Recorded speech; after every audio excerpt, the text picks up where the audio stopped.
Muy buenos días. Es un gusto saludarles nuevamente y dar continuidad a este proceso académico.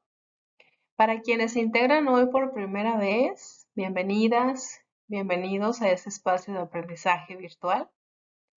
Me presento, soy la doctora Yanira Denise Leiva Gámez, profesora y coordinadora de la licenciatura en Dirección de la Cultura Física y el Deporte en el Instituto Tecnológico de Sonora. En la sesión anterior entendimos que en México el deporte es un derecho y que la discriminación está completamente prohibida en todos los ámbitos, incluyendo al deportivo. Hoy vamos a hablar de cómo organizar un evento deportivo que sea seguro, pero sobre todo que sea incluyente y que no discrimine. Antes de iniciar con la temática, quiero que se queden con esta idea. Organizar un evento deportivo no es solo coordinar actividades, es diseñar experiencias para personas reales, personas con distintas capacidades, edades, contextos y realidades. Y en este escenario, cada decisión que ustedes tomen, incluso las más pequeñas, pueden incluir o pueden excluir. Imaginen esto. Organizan una carrera de atletismo y todo está perfecto. Tienen playeras, sus kits listos, tienen la ruta trazada, las medidas, medallas, la meta, puntos de hidratación, difusión, patrocinadores asegurados. Todo está saliendo perfecto. Pero el día del evento, algo pasa. Una persona en silla de ruedas no puede acceder a la zona principal, no puede llegar, no puede ver el evento. O un adulto mayor no encuentra espacios adecuados pues, para ver la carrera, para disfrutar de la carrera. Y aquí está esta clave, ¿no? La inclusión no es solo para quienes compiten. Generalmente nos enfocamos a los competidores, a los atletas, a los deportistas y dejamos de lado a aquellos que no, aquellos que asisten, que acompañan, que trabajan, que viven el evento, además de los deportistas. Entonces, la pregunta inevitable aquí es, ¿realmente fue un buen evento deportivo si tenemos estas características? Es la pregunta del millón. ¿Fue un buen evento deportivo? Y bien, desde una logística, probablemente sí, fue un buen evento deportivo, pero desde la inclusión, pues no, no necesariamente al menos. Y aquí está el punto central de esta masterclass.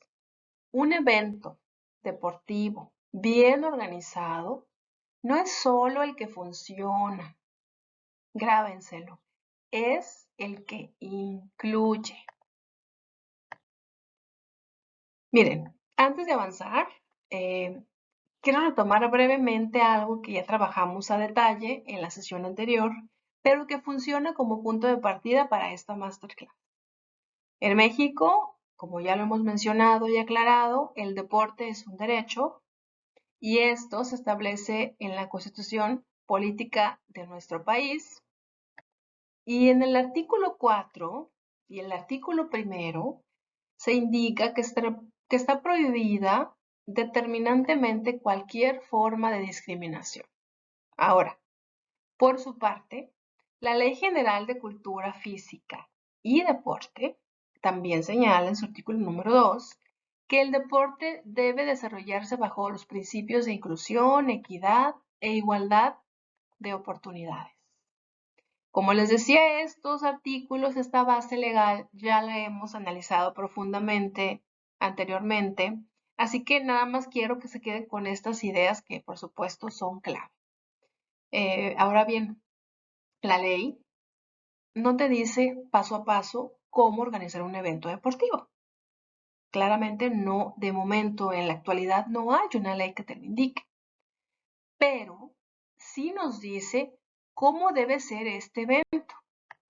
Bueno, y esto implica que nosotros como organizadores, ustedes que van a tomar decisiones importantes, deben garantizar que esas condiciones existan en esos eventos. La inclusión, la equidad y sobre todo la igualdad de oportunidad. Es importante que constaten que esos eventos los tengan. También es importante ampliar algo que suele simplificarse generalmente y mucho. Miren, cuando hablamos de inclusión, no se trata únicamente de discapacidad o de accesos físicos.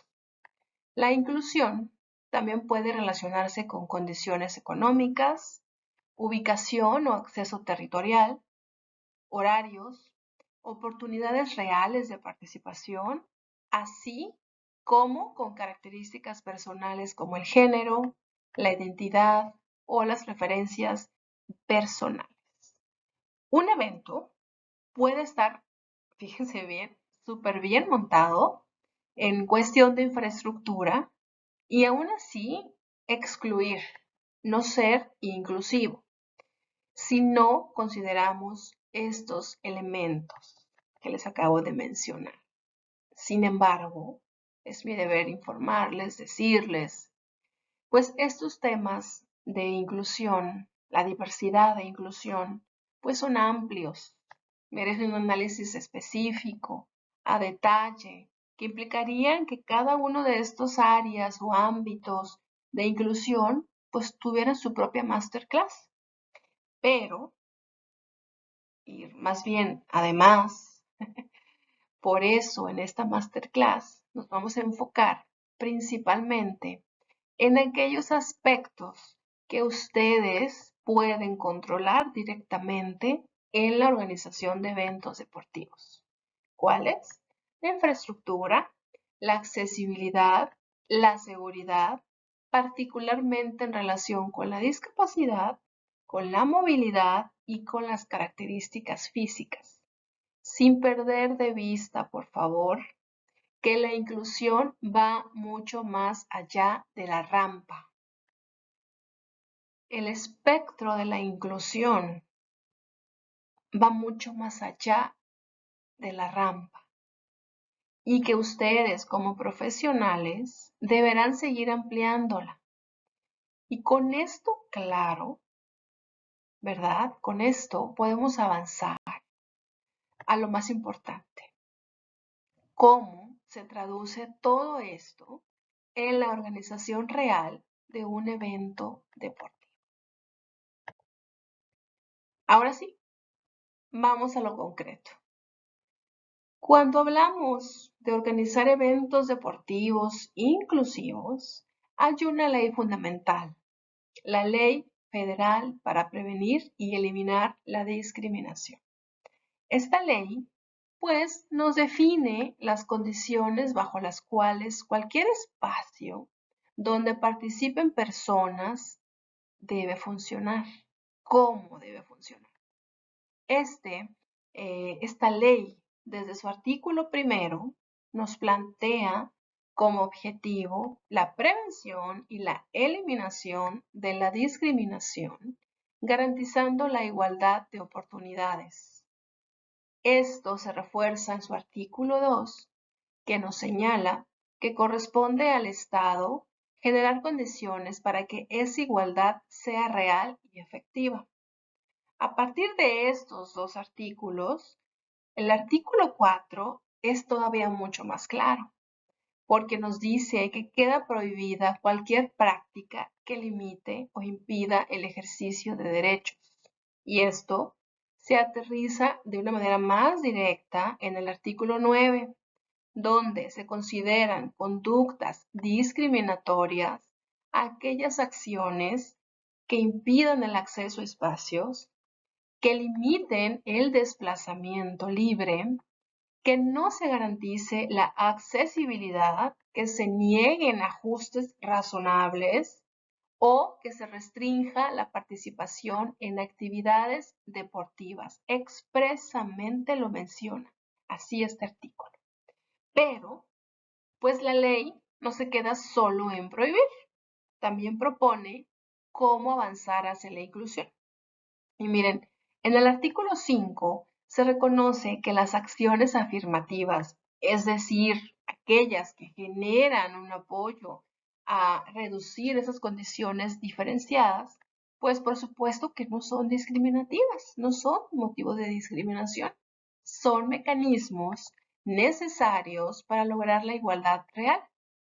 Y esta idea pues se fortalece en el artículo 15, cuarter, donde se establecen medidas de nivelación, por ejemplo, que incluyen ajustes en la accesibilidad física, en la información y en la comunicación, así como apoyos específicos que permiten la participación efectiva de todas las personas. Nos dejan, tenemos una idea pues más clara, pues porque al organizar un evento inclusivo, no solamente es abrir la convocatoria para que cualquier persona con cualquier discapacidad pueda participar, sino diseñar un espacio donde nadie sea excluido, donde existan condiciones reales de acceso, desplazamiento, participación, porque al final, cuando una persona no puede entrar, moverse o participar en un evento deportivo, ya no estamos hablando solo de un problema de organización del evento, sino de una posible forma de discriminación. ¿Y qué significa esto? Bueno, pues que cualquier evento que organicen debe diseñarse bajo una lógica de igualdad real, accesibilidad y no discriminación. No basta con que permitamos que participen, porque si no se hace esto, si no se considera esto que nos marca la ley, pues incluso pueden ser sujetos a cuestiones legales, a demandas, ¿sí? Bien, ahora, desde la Ley General para la Inclusión para las Personas con Discapacidad, otra ley que también nos indica qué tenemos que cumplir en la organización de eventos inclusivos, pues nos da una base legal clara y obligatoria. Nos dice, el artículo 4 establece la no discriminación, lo que implica que ninguna persona con discapacidad puede ser tratada en condiciones menos favorables. Es decir, en un evento se traduce en preguntas clave para que ustedes les respondan. Y en función de su respuesta, ustedes sabrán qué deben hacer. Por ejemplo, todas las personas pueden registrarse y participar sin barreras o requisitos excluyentes. El artículo 5, en su fracción 6, refuerza la participación plena y efectiva, lo que nos lleva a cuestionarnos, a preguntarnos nuevamente, ¿las personas con discapacidad solo asisten o realmente participan de manera activa? Participan de manera activa como deportistas, público o incluso como parte del staff de organización del evento. Porque miren, nos enfocamos, al principio decíamos, bueno, en los deportistas, los atletas, bueno, también los espectadores. Pero nos olvidamos de un tercer elemento, los trabajadores. ¿Sí? También es parte de la ley que estas personas que viven con alguna discapacidad también se activen laboralmente y sean activos y no haya discriminación si ellos quisieran postularse a algún puesto en el staff de la organización. También hay que generar esos puestos de trabajo para ellos, para ellas. Miren, en relación precisamente con el ámbito laboral, pues el artículo 11 nos dice que debemos garantizar el acceso a un empleo digno, sin discriminación, lo que se puede ver reflejado en otra preguntita. El evento contempla la inclusión de personas con discapacidad dentro del equipo organizador o voluntariado. Ahí está para que la reflexionen. Por su parte, los artículos 16 y 17 son fundamentales. al establecer la accesibilidad universal, obligando a que los espacios cuenten con condiciones adecuadas, lo que se concreta en situaciones como, más preguntas, el lugar tiene rampas, señalización, baños accesibles, rutas seguras, apoyos como intérpretes o tecnología adaptada. Así es. Tenemos que tener intérpretes. Generalmente eso no se contempla en los eventos deportivos, pero desde las señales en diversidad de apoyos para personas que no pueden ver, para personas que no pueden escuchar, para personas que no pueden caminar. Entonces, esas cuestiones de señalética o de interpretación en lengua de señas, por ejemplo, generalmente no se contemplan en eventos deportivos, pero la ley dice que sí, que se debe hacer. Entonces hay que trasladar esos espacios, estos elementos que marca la ley hasta el área deportiva, porque como lo hemos visto, es un derecho el acceso libre y seguro al deporte de todas las personas, sin distinción alguna. Ahora, el artículo 20 aborda una comunicación accesible. Nos dice, la comunicación debe ser accesible para todas las personas, por lo que en un evento deportivo debemos preguntarnos, ¿la información se transmite con un intérprete de lengua de señas mexicana o se hace uso de apoyos visuales para personas con discapacidad auditiva? Además, el capítulo 8 efectivamente tiene un capítulo completo esta ley dedicada a deporte, recreación, cultura y turismo. Y en este capítulo establece la obligación de garantizar el acceso al deporte mediante apoyos técnicos, humanos y financieros, así como el libre desplazamiento en instalaciones deportivas, lo que se refleja en una nueva pregunta de reflexión. El evento contempla categorías adaptadas, apoyos técnicos, condiciones reales para la práctica deportiva inclusiva. Para reflexionar, ¿verdad? Finalmente, el artículo 32 garantiza el derecho a la información accesible. ¿Qué implica esto? ¿Qué significa, maestra? Información accesible. Bueno, nos dice que desde la difusión del evento deportivo se deben considerar la última pregunta de reflexión.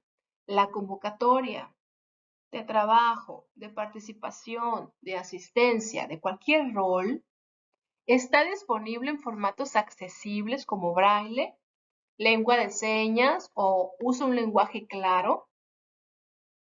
Como podemos ver, en conjunto, estos artículos muestran que la inclusión no es solo una buena intención, es una obligación legal que debe reflejarse en cada etapa del evento, la planeación, en la difusión, en la ejecución y por supuesto en la participación real.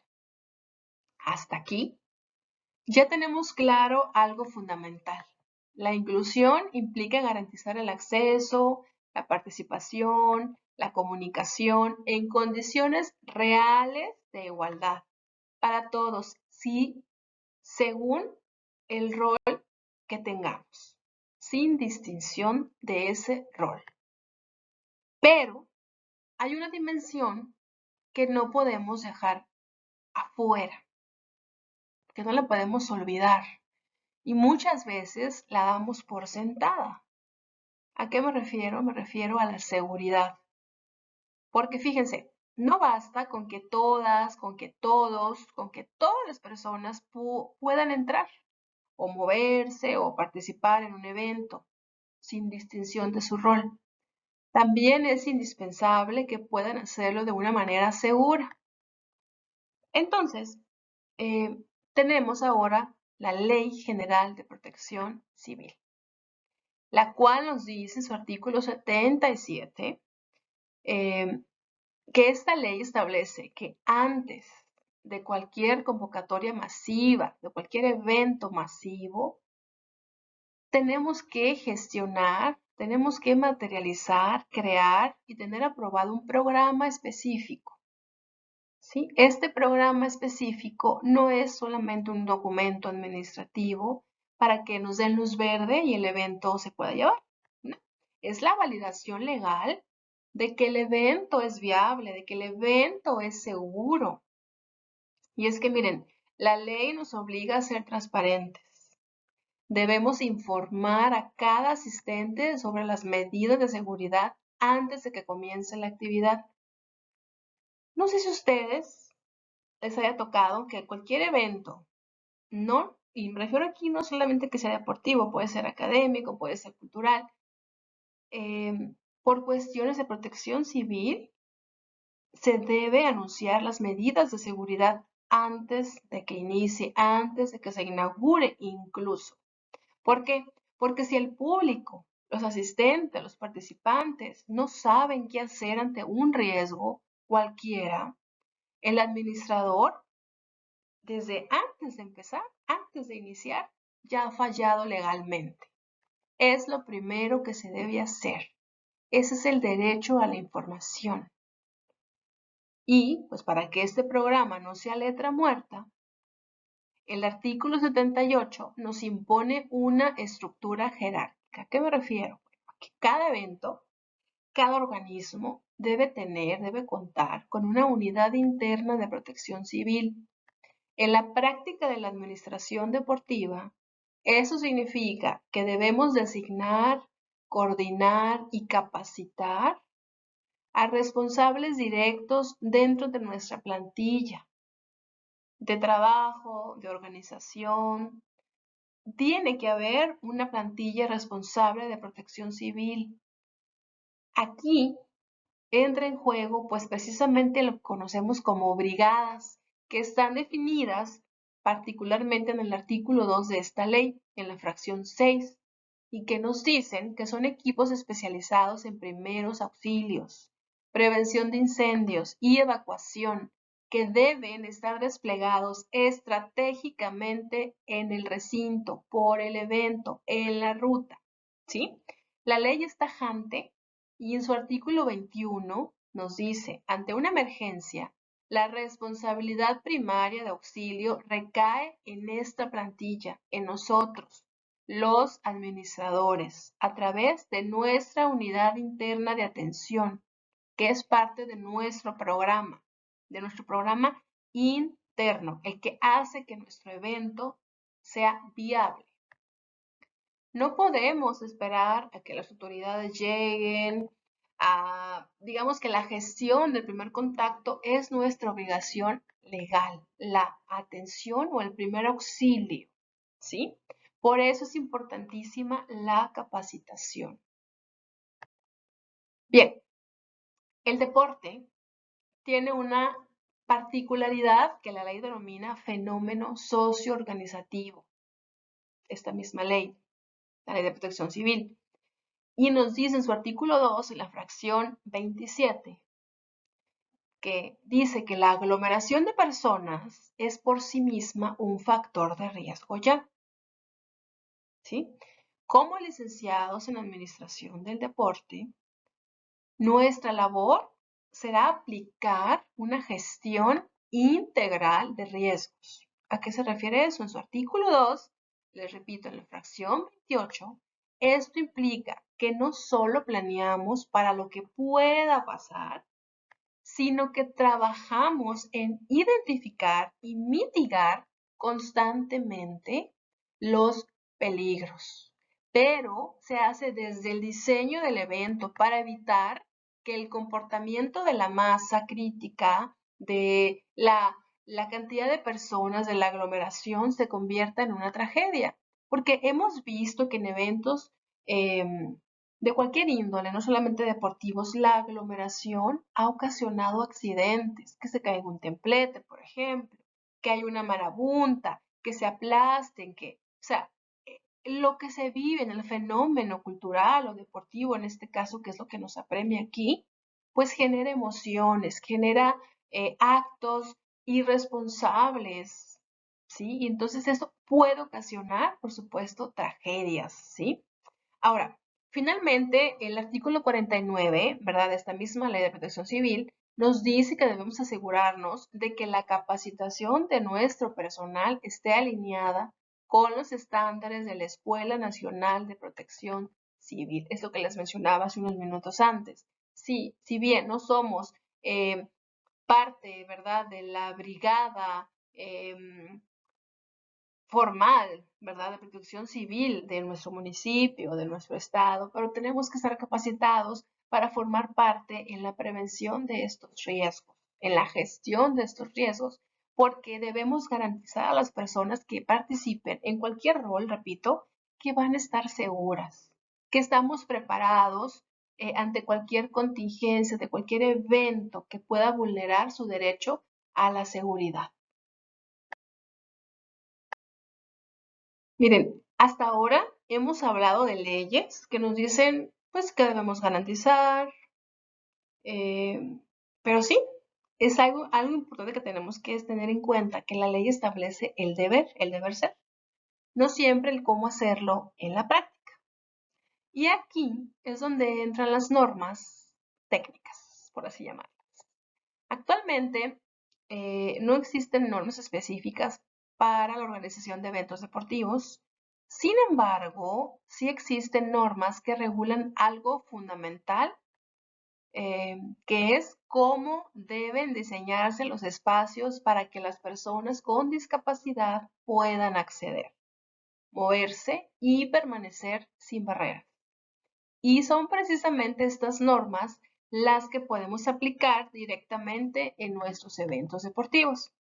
Miren, en el contexto normativo mexicano, es importante distinguir entre las normas oficiales mexicanas, que son las que conocemos como NOM, N-O-M, y las normas mexicanas que conocemos como NMX, y ambas pues regulan la calidad y seguridad, pero con alcances un poco distintos. Miren, las NOM son regulaciones técnicas de carácter obligatorio emitidas por dependencias gubernamentales y establecen las características que deben reunir todos los procesos o servicios cuando estos puedan constituir un riesgo para la seguridad de las personas o bien dañar la salud humana. Sin embargo, en cambio, las normas mexicanas pues son de carácter voluntario y funcionan como referencias técnicas precisamente o buenas prácticas que orientan hacia estándares de calidad más alto, pero no son legalmente exigibles en comparación con las normas oficiales mexicanas. Estas sí son de carácter obligatorio y es importante de hecho, no es importante, es necesario que se cumpla. Miren, tenemos a la norma oficial mexicana 030 SSA 3 2013. Esta norma establece las características arquitectónicas para facilitar el acceso, el tránsito, el uso y la permanencia de las personas con discapacidad en establecimientos para la atención médica. ¿Sí? Ahora, dentro de las normas mexicanas, que son normas, como les decía, voluntarias, está la norma R050 SCFI 2006, que trata de la accesibilidad de las personas con discapacidad en espacios públicos. ¿Va? Entonces, tanto la norma de salud, que es la norma oficial mexicana, como la norma mexicana, pues ambas parten del mismo principio, las dos.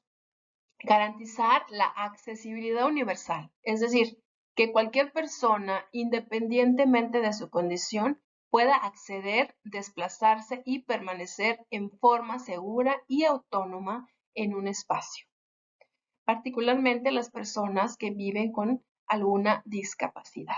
Entonces, en los capítulos correspondientes de estas dos normas, ambas coinciden en que esto se logra mediante el diseño de rutas accesibles continuas, así llaman ellos a ese término, libres de obstáculos, con condiciones adecuadas de circulación, superficies seguras, señalización clara, así como la prevención de riesgos relacionados con iluminación, desniveles y elementos que pueden dificultar la orientación o el tránsito. La principal diferencia entre ambas, pues, es el ámbito de aplicación. La norma de la salud, la norma oficial mexicana, pues, está orientado a entornos clínicos, hospitalarios, donde las condiciones de los usuarios, pues, requieren criterios más estrictos y específicos, especialmente, pues, en áreas críticas, porque se refiere a la salud. Sin embargo, la norma mexicana tiene un enfoque más amplio y un poco más flexible porque es aplicable a cualquier espacio de servicio al público, como, por ejemplo, las instalaciones deportivas, culturales o recreativas. Esto la convierte en una herramienta particularmente útil para la organización de eventos deportivos, ya que nos va a permitir adaptar los criterios de accesibilidad a las condiciones reales del espacio, ya sea en infraestructura nueva o en espacios pues, que requieran adecuación. En términos operativos, ambas normas abordan los mismos elementos esenciales de la infraestructura accesible, aunque la norma mexicana facilita su aplicación en contextos pues más diversos por lo que ya les comentaba, ¿no? Entre esos elementos se encuentra la circulación accesible mediante rutas continuas, la incorporación de soluciones para salvar desniveles, el diseño de escaleras seguras, la adecuación de puertas y accesos, la implementación de señalización inclusiva en distintos formatos y la correcta ubicación de elementos de uso general para garantizar su alcance y funcionalidad. En conjunto, estos lineamientos no solo buscan cumplir con criterios técnicos, sino asegurar que todas las personas puedan desplazarse, orientarse y participar en igualdad de condiciones dentro de cualquier espacio. No voy a dar detalles de medidas, de cantidades, de distancias, porque en la propia norma, en ambas normas, se establecen a detalle sin margen de error e incluso presenta imágenes con las medidas como una especie de planos para que nosotros podamos reconocer incluso a tan a detalle el porcentaje o el grado de inclinación de las rampas que las rampas deberían tener. Si nos damos cuenta y vamos alrededor en nuestra ciudad donde vivimos, nos topamos con rampas que, sin ser conocedores de la norma, sabemos que no cumplen, para empezar, con el grado de inclinación que debería tener, el grado máximo de inclinación. Entonces, los invito a que busquen la norma, que la lean con calma y que vayan ustedes detectando esos valores, esos números que nos dicen cómo debe estar diseñado cada espacio, en qué cantidades, por ejemplo. Nos marca también las medidas que deben tener los cajones de estacionamiento para personas con alguna discapacidad, la cantidad en porcentajes que debemos asignar. Entonces, es tan específica que la verdad nos ayuda mucho a que nuestro evento en este aspecto sea un evento inclusivo. Por eso los invito a que lo lean con calma, a que lo repasen y que hagan sus anotaciones.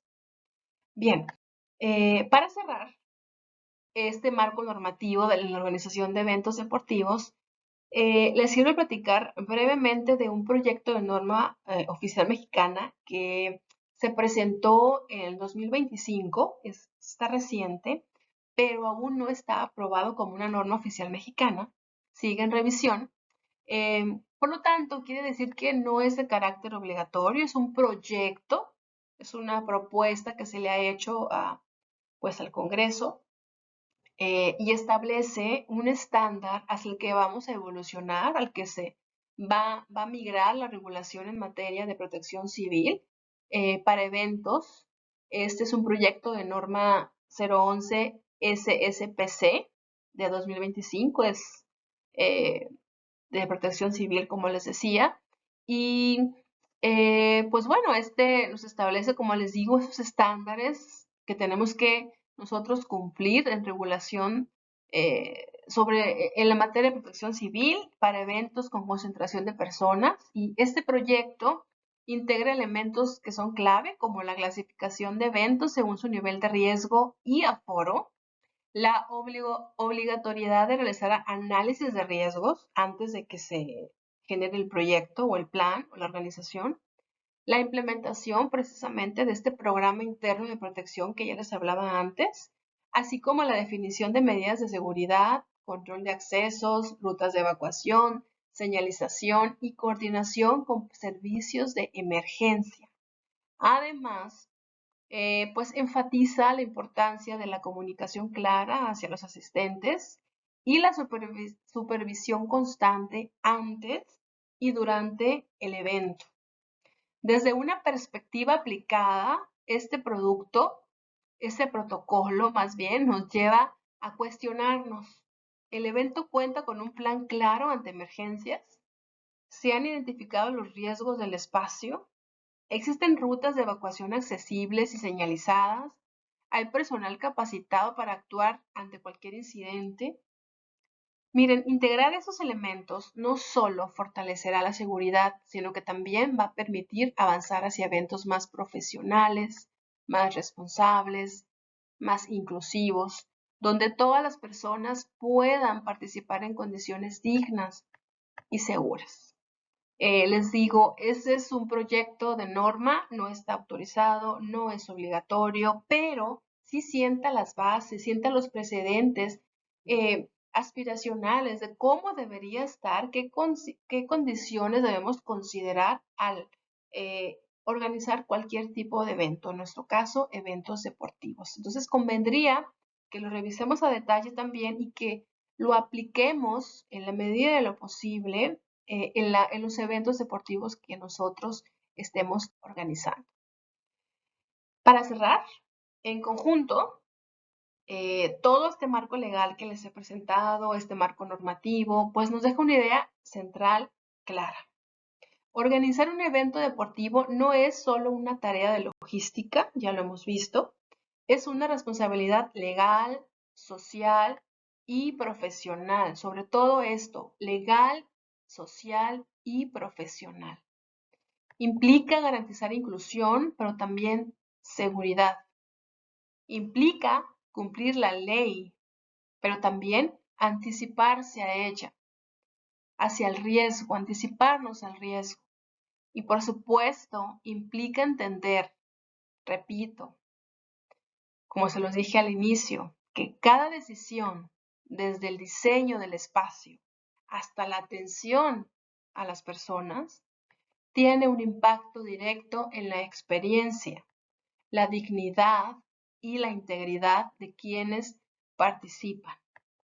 Porque al final, cuando alguien no puede entrar al evento, no puede moverse